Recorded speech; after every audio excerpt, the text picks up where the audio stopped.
You're listening to the Cycling Podcast in association with Rapha. Rapha exists to improve your ride with the finest kit, inspiring stories and vibrant clubhouses across the globe. Hello, my name's Richard Moore. I'm with Lionel, Birnie. Hello, Richard. And Daniel Friebe. Hello. How's it going? Where are you? What is that? Where are we? We're in blustery London, sitting outside. Lionel looks cold. There are ducks in the background. Might hear them at some point. You'll be in your Berlin cafe, Daniel. I mean, yeah, Rosenthaler Platz. That will mean nothing to you, but yeah, in Berlin. Anyway. Good. Well, listen, we're going to keep this week's podcast fairly short and snappy, if we can do that. That's a challenge for us. But we've got a lot going on this week. We've got a cycling podcast, Femina, coming out. That'll be out already. With myself, Orla Shinoui and Steve Fry, also interviews with Anna van der Breggen and others in that. We've also got your, is it 5-parter, Lionel? It is indeed. Kicks off on Thursday morning, 5 parts from Flanders. The Lionel of Flanders. The Lionel of Flanders. We still haven't come up with a better title than that. Thanks to Tom Wally, our producer, for that title. I'm off to go and witness Dwars door Vlaanderen and the Grand Prix E3 Harelbeke and Gent-Wevelgem. Travelling around on a bike. Gent-Wevelgem, full name please. In Flanders Fields. Apparently, that's the new rebrand. Being rebranded. That will all be explained and covered in probably the final part of the 5-parter. This is a series for friends of the podcast. It's kicking off on Thursday morning and runs until Monday morning. Quite short, snappy episodes, capturing a bit of the flavour of Flanders. Quite looking forward to it. Travelling on a bike, living on a boat. What can possibly go wrong, eh, Rich? Sounds great. And you've got all your science and sport products with you. I know. You're not going to go hungry, are you? No, I mean, I could probably live on that alone. The amount they sent to me. Very nice. I think that's a plan. We didn't budget for. It's extraordinary what the science and sport products have done to your hair, judging from the publicity, from the material we've released for the Lionel in Flanders. Amazing. Lionel of Flanders, sorry. Well, your glistening mane that you're sporting now. I still don't know. Who has created this image of my face amid Peter Sagan's hair. The most remarkable thing. That's pretty much what I looked like in 1992. For those who the most remarkable thing is the hairline, which would put even Jakob Fuglsang to shame. The hairline starts about a centimetre above the eyebrows. Anyway, not a lot of forehead going on there, is there? Anyway, there is now. Anyway, all right, let's press on. Listen, we've got an exciting race to talk about, Milan-San Remo. But before we do, let's have the weekly news roundup, please, Lionel. Thanks very much, Richard. Yeah, the first monument of the season, Milan-San Remo, was won by Michal Kwiatkowski of Team Sky. It was Peter Sagan's attack on the Poggio that drew the response from Kwiatkowski and Julian Alaphilippe of, I nearly said Ethics there, Quick Step Floors. Not bad, couple of months into the season, get their team name right. The three of them rode over the top and then flew down the other side to fight out the sprint in San Remo. There was barely anything to separate them on the line, but Kwiatkowski edged out Sagan to give Poland their first monument victory and hand Sagan his 6th second place of the year so far. For the Polish rider, it was his second big win in Italy this season after the Strade Bianche earlier this month. Alexander Kristoff won the bunch sprint ahead of a stream of top sprinters, with Fernando Gaviria, Arnaud Demar, Jean Degenkolb, Nasser Bouhanni, Elia Viviani and Kalia Buen rounding out the top 10. In the Women's World Tour race at the weekend, the Trofeo Alfredo Binda, also in Italy, there was a stunning win for Team Sunweb's 24-year-old American Corinne Rivera. In Belgium, the Nokia Cursor was won by the Cofidis sprinter Bouhanni ahead of Aqua Blue's British champion Adam Blythe. Blythe was also second at the Hanzema Classic 2 days later, this time behind 20-year-old Norwegian Christopher Halvorsen, who won the men's under-23 road race world title in Doha last October. This week there's a lot of racing. The Volta a Catalunya stage race is underway and it's got a very strong field of stage racers, including the Tour de France champion Chris Froome and his Sky teammate Geraint Thomas. There's also Alejandro Valverde, Adam Yates, Rowan Dennis, TJ Van Garderen, Alberto Contador, Roman Bardet and a host of other climbers taking part there.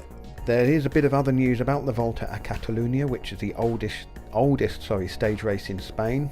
Started in 1911, and it's the latest race to be added to ASO's increasingly impressive portfolio. The Tour de France organisers are continuing to strengthen their presence in Spain. A few years ago they took a stake in the Vuelta a España. This race has survived largely thanks to support from the Catalan government, but now it has the might of ASO behind it. This week the classic specialists will have their eyes on Belgium, where there are 3 World Tour races for the men and 2 for the women, with Gent-Wevelgem on Sunday.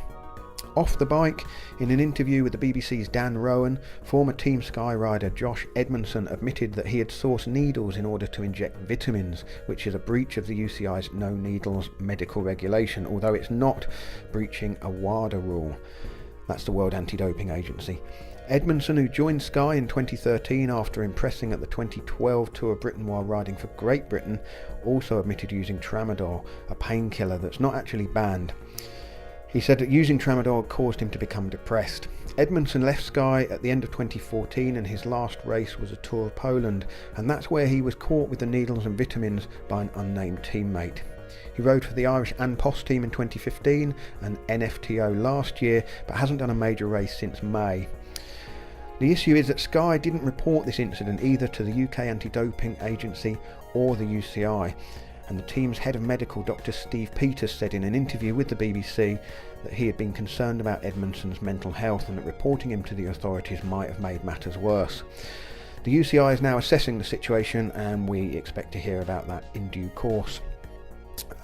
There's some sad news in that Roger Panjon, the 1967 Tour de France champion, has died from a reported heart attack at his home in France, aged 76. Panjon finished 8th in his first Tour de France in 1966 and rode the 1967 Tour for the French team. That year the race was contested by national teams instead of trade teams. Anyway, he took the yellow jersey after winning stage 5 and held it for all but one day, all the way to Paris. The 67 Tour was overshadowed by the death of his Peugeot trade teammate Tom Simpson on Mont Ventoux, though.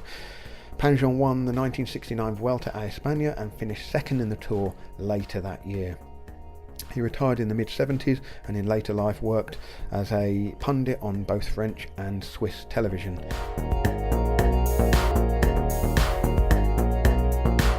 Thank you very much for that news roundup, Lionel, with nice background music. The music, we changed our music last week. That caused a lot of controversy, didn't it?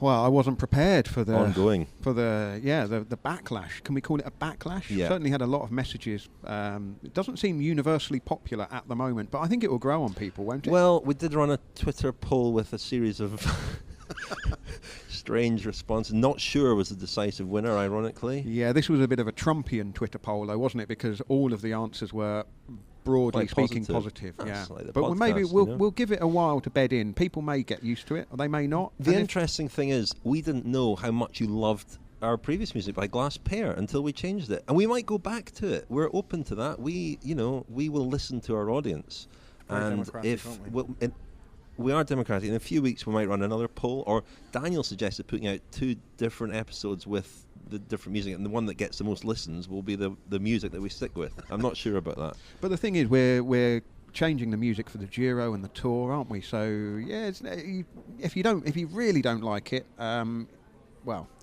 you're kind of stuck with it for now, unfortunately. But we might, as I say, we're open to changing it back. Let's see how it goes. Give it a chance, though. That's all we ask.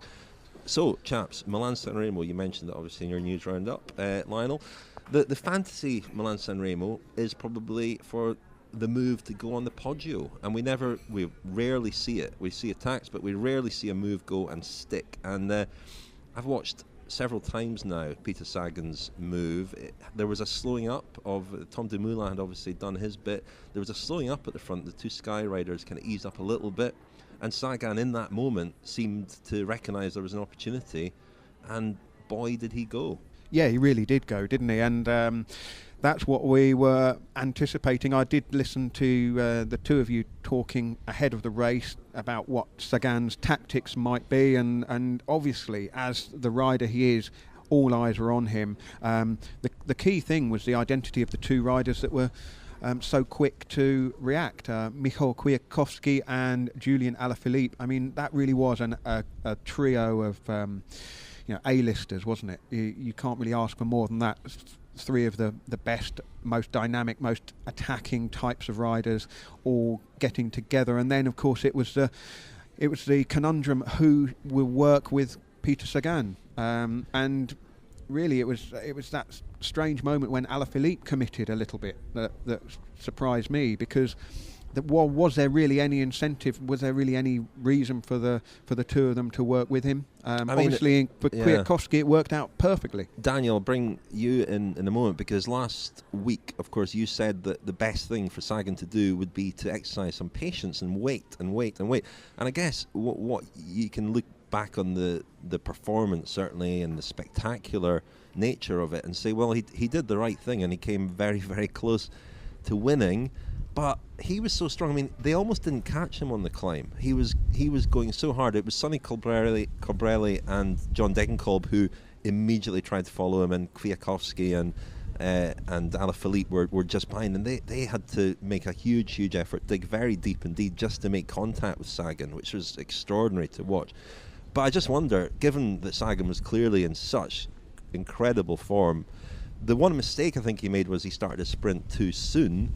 But in an alternative scenario, had he waited for the sprint, which was won in the end by Christoph, would he have won the race?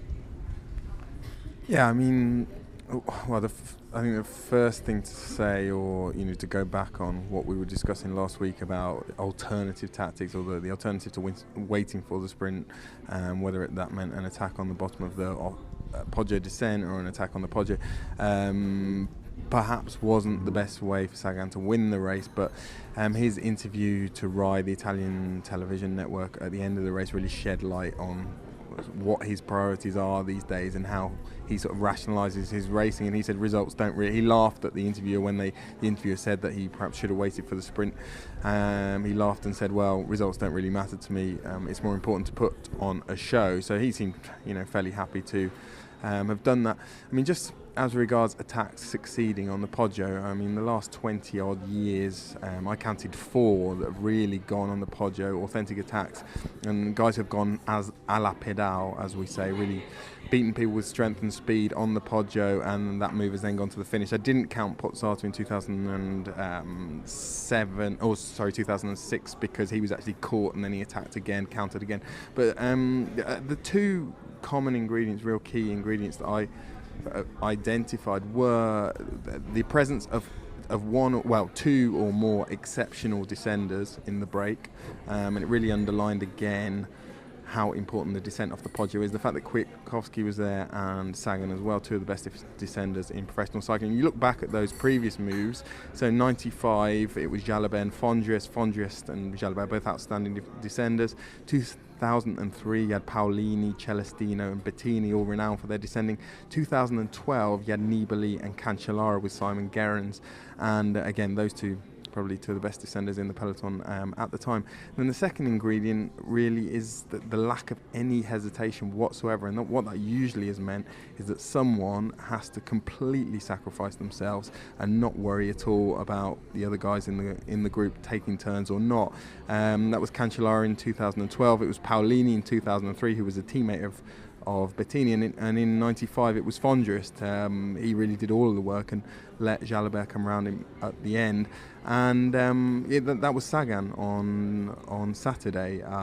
He was pretty sort of selfish, altruistic, but I think he knew and has realised now and has seen this scenario play out enough times in Milan-San Remo to realise that for an attack to succeed off the top of the Poggio, that is the key ingredient, the lack of any hesitation whatsoever.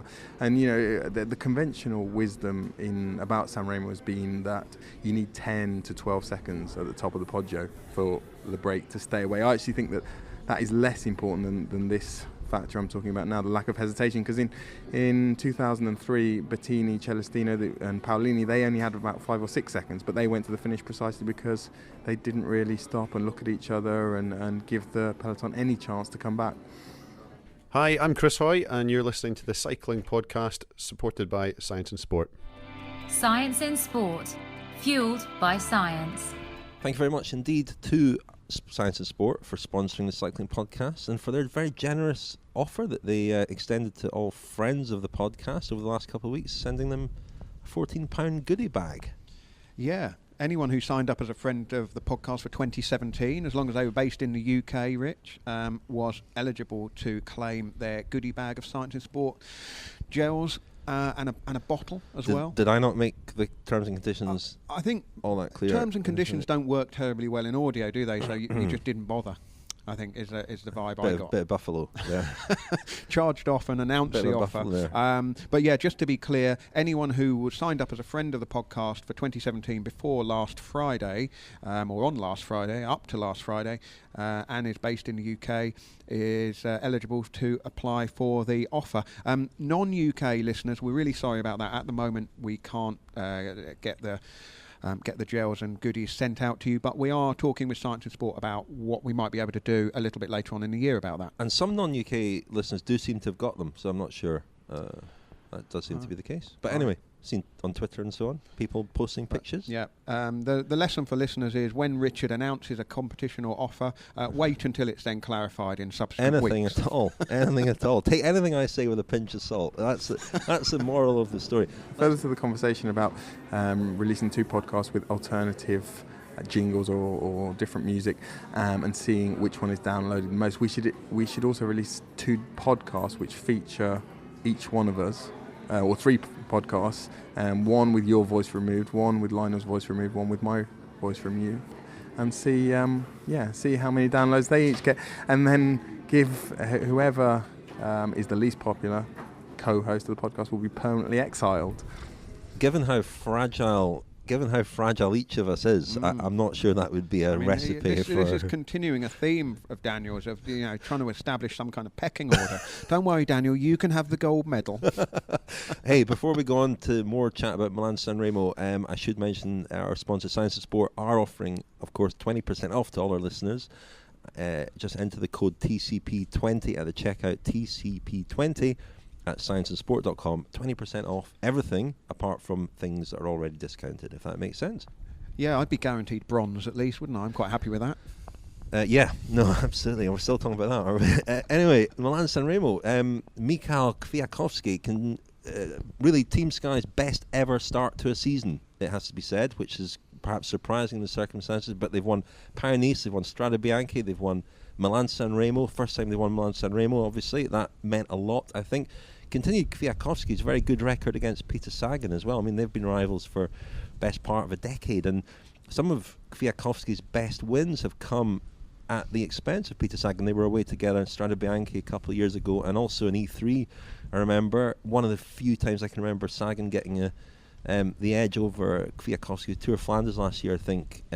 Kwiatkowski ran out of legs there and Sagan went on to win it. But Rich, and this was their rivalry really going full circle, because I think we've mentioned on the podcast before that they locked horns several times when they were juniors and amateurs, and back then it tended to be Kwiatkowski who would win the sprints and Sagan who would be the stronger climber, and that's effectively, I suppose, what we saw on Saturday. Sagan attacking on the Poggio and Kwiatkowski winning the sprint. I mean, when you look at the 2 riders and the backup from their respective teams, Team Sky came into the bottom of the Poggio with pretty much everybody Six riders. there. Six riders. Obviously, they still had Viviani as a kind of a B card if it came back together for the sprint. I'm not convinced that he would necessarily have been... He's got a terrible record in San Remo as well, Lionel. And I think, although really they weren't going for the win, I think the final result bears that out. He wouldn't have troubled the likes of Christoph. But Sky was certainly impressive there. And Sagan, I mean, he really can do it on his own. I mean, I'm not saying that Bora don't you say that, but I watched the race again because, as ever, Sagan paid fulsome tribute to his team afterwards. And I have to say, going into the Cipressa and the Poggio, I was very impressed by Bora and Hansgrohe and the numbers they had and the sort of protection they gave him going into the... Now obviously Sagan is more than capable of fending for himself, but it was quite impressive, I thought. Yeah, I was going to say, certainly into the Cipressa, I didn't perhaps notice as much on the Poggio, but maybe just wasn't what I picked out. I mean, the things that the Sky train was really evident.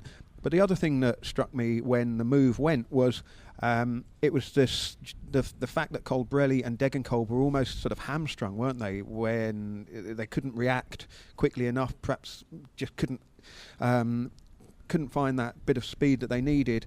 And it was very impressive that the other two, Alaphilippe and Kwiatkowski, were able to close that gap to Sagan. And perhaps if it had been different riders on the front at the point that Sagan made his move, it might have come back together again. But Colbrelli was kind of he was sort of the weak link really up there, wasn't he? What do you think, Daniel? Yeah, and Colbrelli was the rider who, you often see this when a rider sort of tries to counter or go behind a break, and then finds that he can't follow the group. That causes all sorts of problems from the guys on his wheel, and I think in this case that was Degenkolb. Degenkolb found himself in no man's land, cut adrift, and that ended his chances. Just to go back to Kwiatkowski, who of course I'm a huge fan of, and I said it was a fantastic signing for, I think my exact words, for Team Sky last year. Interesting observation that Alessandro Petacchi made on Rai. Alessandro Petacchi, of course, former winner of San Remo, working this year for Italian TV. Two things I really enjoyed about Petacchi's punditry at the weekend. One was him calling Alan Philippe throughout, and the second thing was something he spotted in the sprint. Kwiatkowski, obviously on paper not as fast as Peter Sagan, but he very smartly, Kwiatkowski, just when Sagan started to launch the sprint, he left a couple of meters, or he hung back a couple of meters off Sagan's wheel, and Petacchi explained that this is absolutely vital, particularly when you're going up against someone who is nominally stronger than you. It's important to pick up a bit of momentum and actually come at the rider in front at a slightly narrower angle, so you don't have to effectively dodge him to come round him, and that way you manage to get into his slipstream and keep some of the momentum that he has given you, and then come round. And Kwiatkowski did that, and he did that very deliberately. You could tell he was hanging back slightly just as Sagan was about to launch his sprint, and that was probably the difference between him winning and losing. Yeah, that's interesting. Cavendish, I remember when Alessandro Petacchi was his lead-out man, explained something very similar. There's a myth, I suppose, that the most sheltered position is directly behind the rider, and sometimes the sweet spot is a metre or so further back, and then, as you say, you've got a little bit more room for manoeuvre.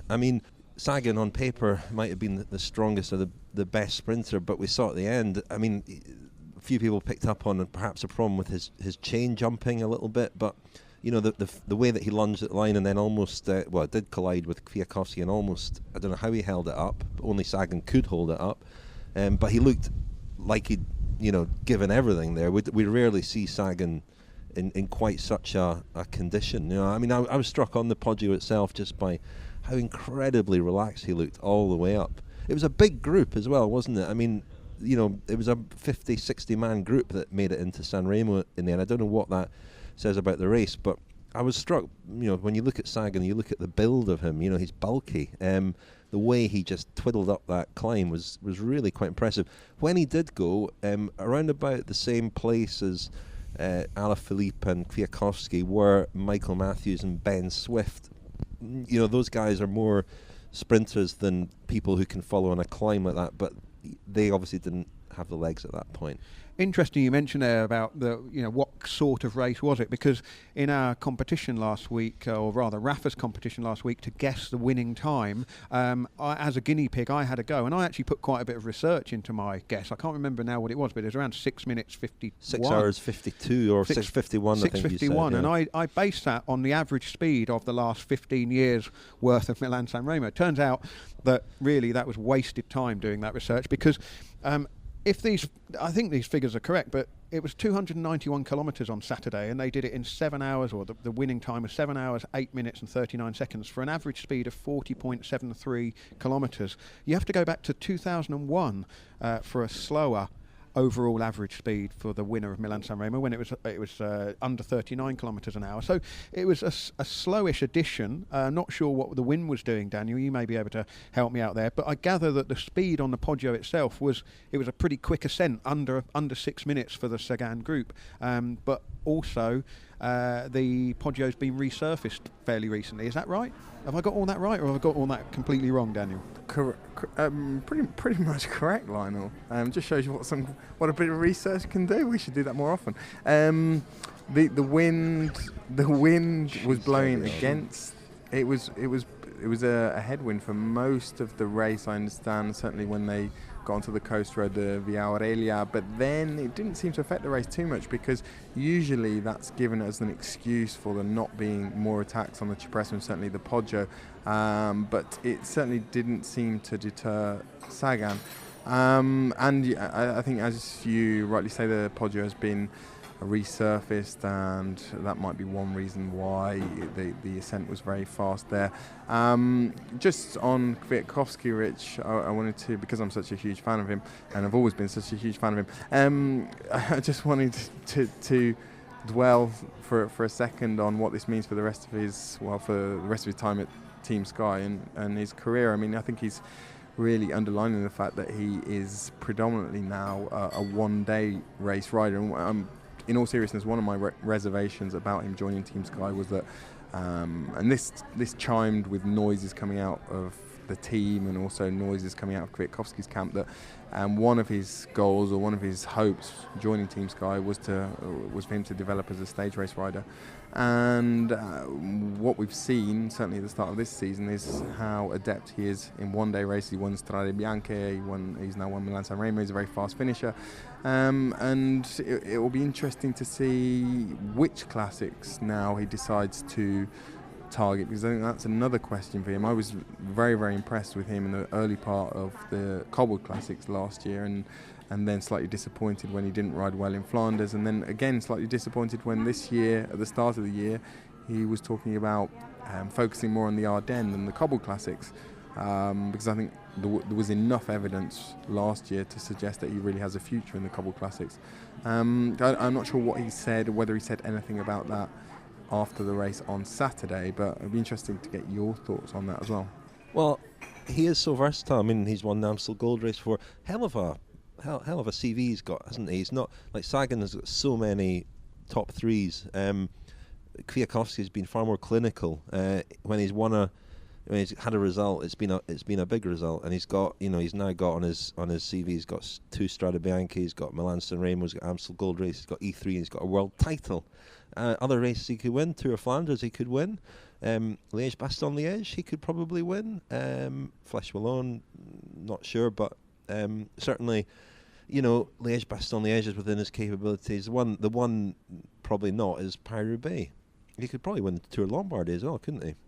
Almost certainly. Did you have something else to say there, Lionel? Well, Daniel, we were asked a question on Twitter on Saturday by K Millard 68, and he said, "I kind of get breakaways in a stage race." Or just K Millard. K Millard 68. Is that the full name? K Millard 68. That's KM 1806 is down as his name, his or her name. I mean, that's all I've got to go on. I mean, you can only deal with the evidence in front of you. K Millard 68. I kind of get breakaways in a stage race, but what's the actual point in an all or nothing one-day race? And obviously we saw that 10-rider break go reasonably early on, and it never really got a great deal of headway, and particularly with then, Daniel, with the wind blowing against, it does raise that question, what is the point? And I suppose I was struggling a little bit to think of an answer. It's convention, really, and just there is a tactical advantage for teams having a rider up the road a little bit. It sort of basically takes any responsibility off the chase behind, give as much of an easy day as possible for your teammates. But really, I suppose you never know. It might get lucky. I mean, I can't remember the last time a break went from the start to the finish of Milan-San Remo. It might well be Kwiatkowski, or the probably the famous one, 1982, Marc Gomez, who was a complete unknown at the time, French rider, only been a professional 3 months, I think. It was one of his first, well, certainly his first big win. It doesn't happen very often in the big classics, but there's always that chance. You never know. If a break gets 10, 11 minutes up the road and throws a sense of uncertainty behind, they might get lucky. But Daniel, any other sort of reasons why, other than just it's the done thing, isn't it? Somebody has to get up the road to at least set the format for the race. Yeah, I think so, and generally it is no hopers, and it is teams that don't have an awful lot of hope of winning the race overall. I think riders are generally very realistic about their capabilities, particularly in a race that everyone knows so well, and everyone knows how fast the best guys go on the Poggio and how fast they go on the Cipressa, and exactly what it takes to win Milan-San Remo. So I don't think anyone is in under any illusions as they come into the race about what their chances are likely to be. I mean, it's described as the easiest classic to finish but the hardest to win, and it's often referred to as a democratic classic in that respect, and you know, maybe 20, 30, 40 guys do come in thinking that they can win, but for the others it really is a question of either helping a team leader, or in the case of, you know, small teams, perhaps, you know, Nippo Vini Fantini, that kind of team, it's a question of maybe of getting your face and your sponsor's logo on TV.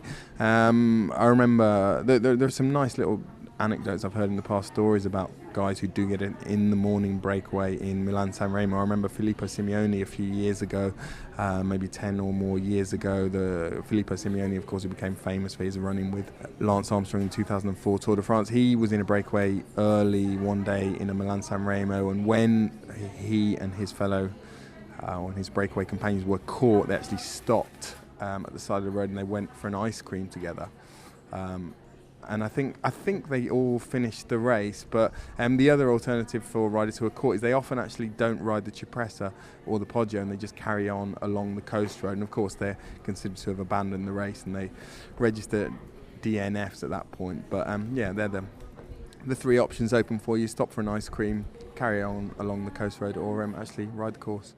Hi, I'm Lara. My job is pro teams marketing, so working with all our teams and athletes. My experience of Canyon SRAM specifically is just that they're this wonderful group of women that, just like Rafa, have this aspiration to get more people on bikes. They have all come from very different backgrounds, and it's really wonderful to see the spread across the globe all coming together in a team. As soon as you start asking them about cycling, you feel this switch go, and they have this killer instinct and drive to win, and a single-mindedness about the job at hand. And that's the thing that I have found across the board with cyclists. The Rafa Cycling Club is the largest global community of its kind.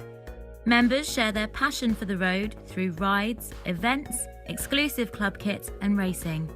Find out more at rafa.cc. Sometimes when I look at the young guys and see that they've got 10, 12 years, I'm a bit jealous of that. That you're going to be lining up at these big races, rolling into that amphitheatre at Brugge to start Flanders. You know, it's spine tingling, rolling down the start of in Compiègne and heading off on a Roubaix and getting to the velodrome there. You know, it's what it's all about. That's why you do it. That's why you train for months in the winter. Slightly downhill at this point, and Heyman has clipped onto the back. And Tom Bonan is sitting in second position. I got knocked off and I thought it was all over, and I was wondering, you know, how far was the rest of the remnants of that group behind me with Heinrich Hausler. And I was just seeing, you know, a potential top 5 turning into maybe a top 10, and who knows, it could, you know, you can get rounded up on that velodrome and finish 20th. Heyman unable to defend that front position. Bossenhagen pass as well. Stannard up the inside of Heyman, pushes him off the road, and that could be the end for Heyman. I've said in quite a few interviews that I think Bossenhagen was just really tired in the end. And here's the moment we come around where I join back on to this this front group. He takes the right-hand turn, short across the asphalt, a left-hand turn, and on to the next section of Buisson. There's a lot of gravel sections. Heyman is back! What a return of Matthew Heyman. It was just instinct. This was taking me back to racing as a kid. Here is a golden opportunity. If you're Matthew Heyman now, you've got to stay in the wheel. Matthew Heyman has won 2 professional races. Tom Bonan 109. The odds are stacked against the Australian. That the underdog has gotten up before. Heyman. You know, maybe every single time I ever rode a bike was meant for that one day. And Edvard Boasson-Hagen and Stannard going to come back now at the bell. 5 up for the sprints. Tom Bonan up the top of the track, so too Matthew Heyman. He's getting the run up. He's taking advantage of the potential dive. Go, Matty. Momentum onto the wheel of Tom Bonan. Boasson-Hagen and Stannard have returned. Heyman has hit the front. He's got to go. Tom Bonan into the wheel, and here comes Sepp van Mark. Tom Bonan is boxed in. Heyman is leading out. It's Stannard around the outside. Heyman with his nose in front. Bonan is trying to challenge, but it's Matthew Heyman. It's an early birthday present. Heyman holding on. Matthew Heyman wins. Hi, I'm Matthew Heyman, and you're listening to the Cycling Podcast Friends Special about how I won Paris-Roubaix in 2016. So we heard there from our sponsor Rafa. Thank you very much indeed to them for their support. And following the message from Rafa, we heard a little trailer for forthcoming Friends Special. Actually our 3rd of the year, if we include your 5 mini specials as one, Lionel. Which we do. So the Lionel Flanders will come in the next few days, and then a couple of weeks later, just before Paris-Roubaix, we'll hear a special with Matt Heyman talking about his victory in last year's race. Yeah, I've listened through this, Rich, and had nothing but good things to say about it. Really very insightful. Quite rare to hear a rider talk in such detail and offer so much insight into what was going through his mind as he was trying to win the race. And of course it nearly slipped away from him a couple of times, and just listening to Heyman talk about a race which will, when he's old and grey and he's already quite old. Well, I was trying to be kind, Rich. Right. But a rider who will look back on that as undoubtedly the crowning moment of a career spent largely in service to other riders. It was quite a moving listen in places as well. It puts a whole new sort of gloss on his career. And what we did was we sat and watched the final 20 kilometres of the race. It was the first time he'd seen it. He'd intended to watch the whole race with his wife over the winter, but they never got round to it. Yeah, and listening to the second half of that episode, Rich, whilst watching the last 20 kilometres on YouTube, it just takes it to a whole new dimension. So if you haven't signed up as a friend of the podcast yet, maybe that's the episode that will tempt you to do so. It's only £10 and you get at least 11 special episodes. Well, certainly more than 11 special episodes, because I'm doing 5 of them later this week. And we've got others coming up, a couple around the Giro, which we're looking forward to as well. Giro, of course, will be doing daily coverage again. Once again, we're committed to all 3 Grand Tours. I hope it's warmer in Italy than it is here in London. Lionel and I will be drifting in and out of the Giro. Daniel will be our man on the ground for the whole 3 weeks. It's really your race, isn't it, Daniel, the Giro? Yeah, I guess. Very, I suppose so. Very decisive, yeah. Great. I booked all the hotels anyway. Yeah, you booked all the hotels. Some of them look very nice, Daniel. I hope they're within budget. I'm glad you've looked. Oh yeah, I'm very flattered that you've actually looked. First thing I did, Daniel, was check them all out. I've looked even. Some of the restaurants look quite nice as well that the hotels have. Anyway, I on the other hand, am aghast. Was aghast. I've told you that I was aghast. You've booked a couple of premier class hotels for the Tour de France.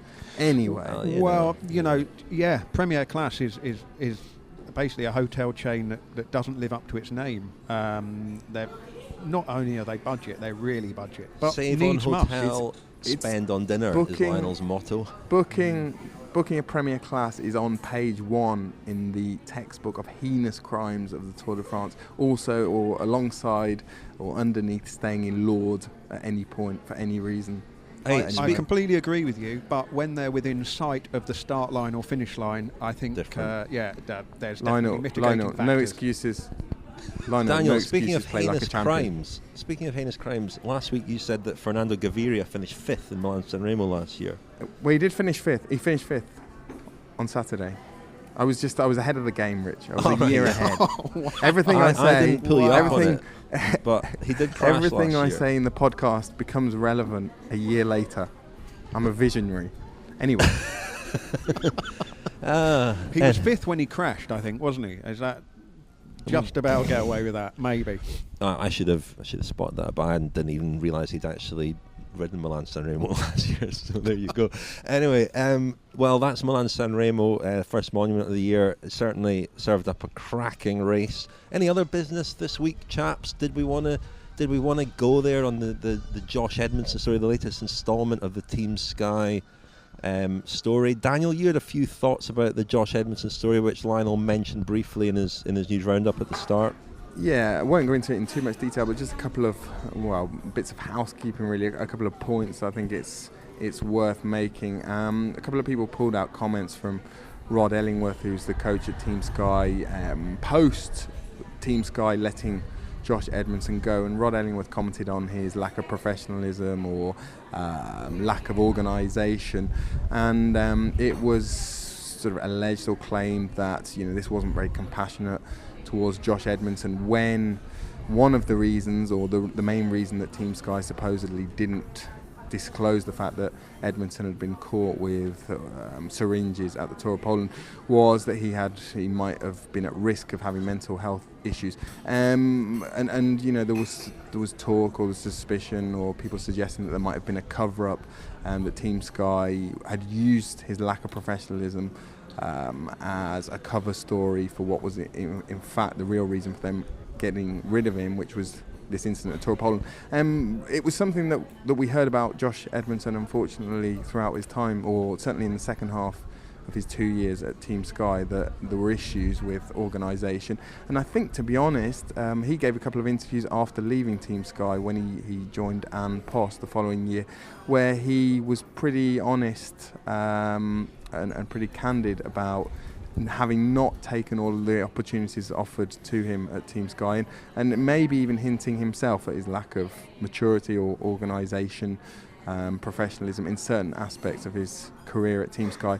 So that's one thing. The second thing is that just as regards this attempt to use needles or to inject himself with vitamins, it brought to mind for me Ivan Basso's attempt to use blood transfusions, or supposed attempt in 2006. Now, Ivan Basso was sort of caught red-handed in Operación Puerto, but then he told the media that he hadn't actually used blood bags, and it was only going to be, it was something that he was thinking about doing. But as far as the letter of the law was concerned, that didn't make any difference. Any attempt to dope was sanctionable in the same way as doping itself. That is partly relevant here because the no needle rule, which Josh Edmondson seems to have violated in this case, that does not fall within the remit of anti-doping. The UCI brought this rule in 2011, but it's not part of, it doesn't come under the umbrella of the WADA code. However, some of the same conditions, some of the same provisos apply, and I'll just read out something that is in the regulations about the no needle rule. A first offence for the new rule can result in a suspension from 8 days to 6 months and/or a fine. If a violation occurs at a race, the whole team of the licence holder involved may be excluded from the race. Just the possession of objects used or fit for an injection is presumed to constitute evidence of a violation of the regulations.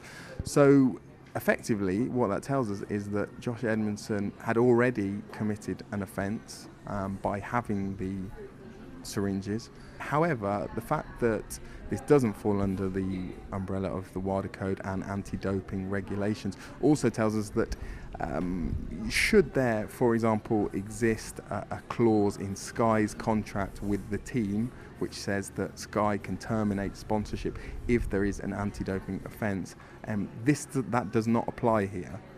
So anyone hoping or thinking or wondering whether this could be, as far as the sponsor is concerned, a smoking gun. It could be the straw that breaks the camel's back in terms of support, the team support of Dave Brailsford and so forth.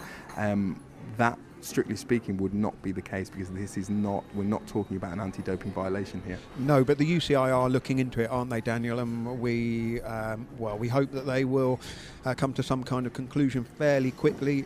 Certainly, I hope they'll come to some kind of conclusion quicker than they're managing to put me in touch with the UCI president, Brian Cookson. They requested an interview a few weeks ago and was told that he's very busy.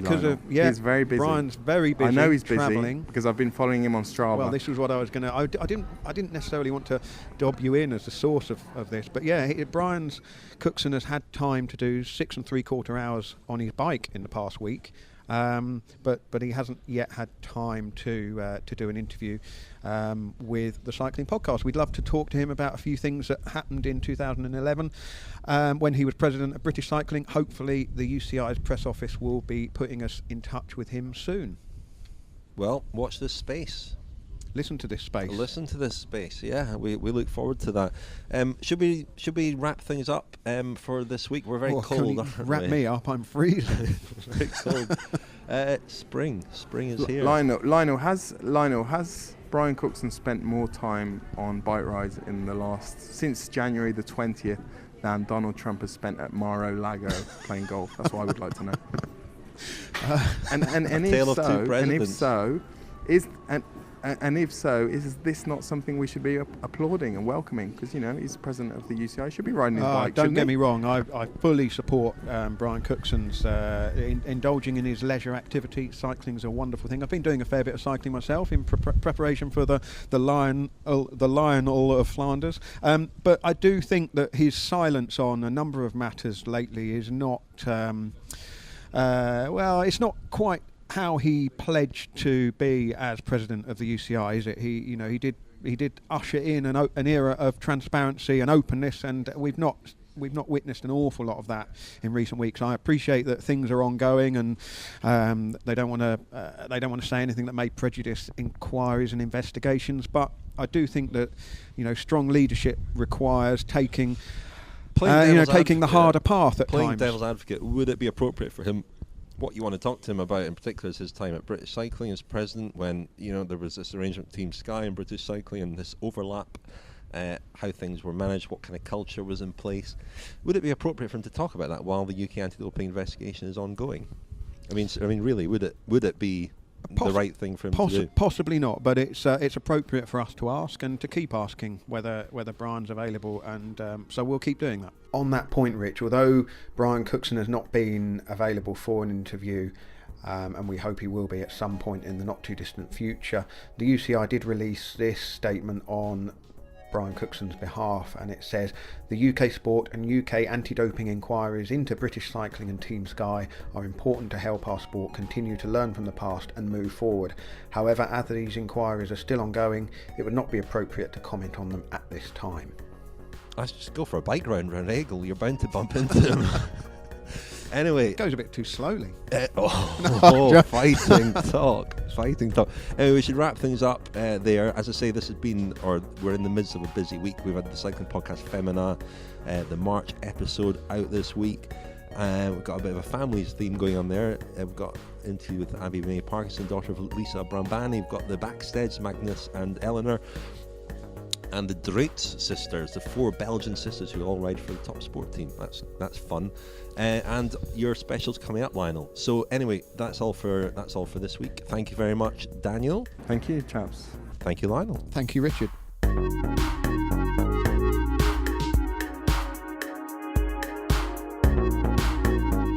The Cycling Podcast in association with Rafa.